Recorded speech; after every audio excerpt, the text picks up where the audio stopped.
Of all the books about Fat Ass 45 this year, the one that best explains the man, his basically his failure to be to power, and his inability to be squatter recalls the stellar work of a journalist who died almost 4 years ago.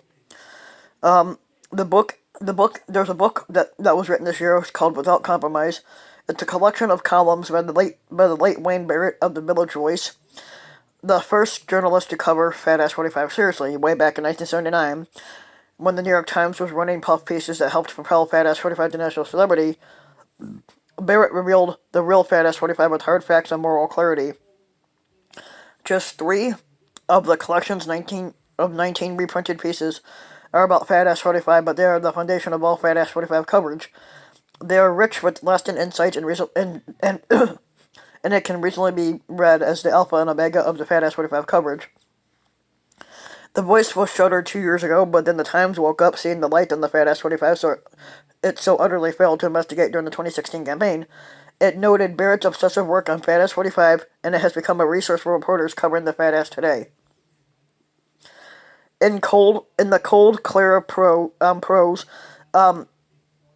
Barrett laid bare that the rap behind Fat Ass 45 carefully polished patina of success and respectability. The rest of the book is a college degree in corrupt politics and how journalists could, but largely don't, cover the government.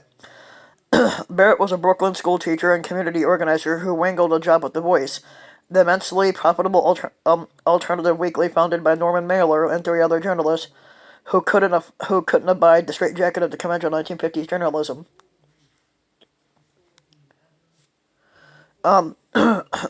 Like many of our best journalists, Barrett got his approach not from journalism school, though he did graduate from the one at Columbia University and later taught for years at Columbia, but from life experience. He worked in cash poor Brooklyn neighborhood as a teacher and community organizer, which taught him about life beyond the glitter of Manhattan, shown in his first Fat Ass 45 piece.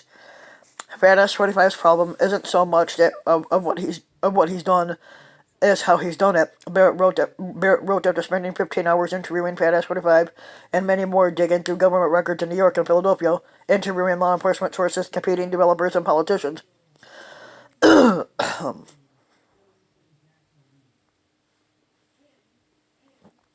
Um, Barrett basically saw right off that Fat Ass 45's money lust was not his worst attribute. Fat Ass 45 has a pathological need to introduce an evil twist into every deal, and what another real estate developer called Fat Ass 45's moral larceny. Fat Ass 45 soon realizing Barrett was no lightweight future writer, he could romance tried threats. When that failed, Fat Ass 45 turned to bribery. He offered Barrett a free Fat Ass 45 tower apartment.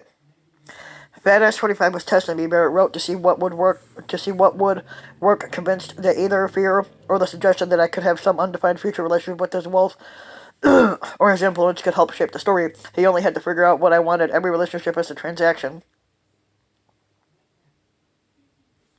A journalist and Barrett student.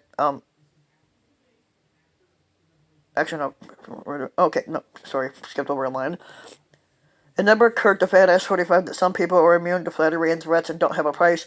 Nearly a decade later, he tried the same strategies on me. The three pieces about Fat Ass 45 and compromise, about Fat Ass 45 and Without Compromise, paint a more accurate, concise, and damning portrait of the man than the later work of any other journalist, including the guy Barrett.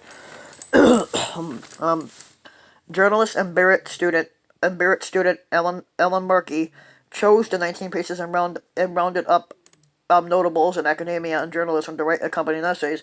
Markey is one of many journalists who survived the Barrett Boot Camp, the toughest journalism training in the country. Barrett was an obsessively demanding boss, beloved by those who learned technique from him and put up with his famous yelling. Wayne called me once, so basically to say that he needed to yell and no one was around, so I patiently listened to my friend for 90 minutes. Once Barrett shouted, "You're fired," at an intern, Marcus Barham, returning 2 hours later from an errand. Barham, later a Fast Company masthead editor, smartly took his seat and got to work. Barrett soon forgot his command. Those who survived the Barrett boot camp became some of the best journalists in New York. Among them, Timothy O'Brien of Bloomberg, Jennifer Gonnerman of The New Yorker, Errol Lewis of the NY1 Television, Andrea Bernstein of WNYC, and Jarrett Murphy of the City Magazine and Markey, who put together the anthology. You can get an idea of how focused Barrett was on the hard facts that matter from a story that his wife Fran told somebody's wife in one night over dinner near Atlantic City. We lived there, and the Barretts had a summer home there purchased with money from Barrett's 1982 book, Fat Ass 45, The Deals and the Downfall. Wayne came back from interviewing Fat Ass 45 and was regaling me with this lie, and that by Fat Ass 45, and I kept asking him about the apartment. What's it like? Wayne Fran said, what? Oh, the apartment, it's big. Barrett did his work with such decency that after he died at the age of 71, the day before Fat Ass 45 took office in 2017, his memorial service was filled with politicians he exposed or influenced. Both New York Governor Andrew Cuomo and Chuck Schumer, the U.S. Senate Minority Leader, showered praise on Barrett. Schumer told stories of how, but for Barrett's journalistic policing when he first held office, he would never have made it to the Senate.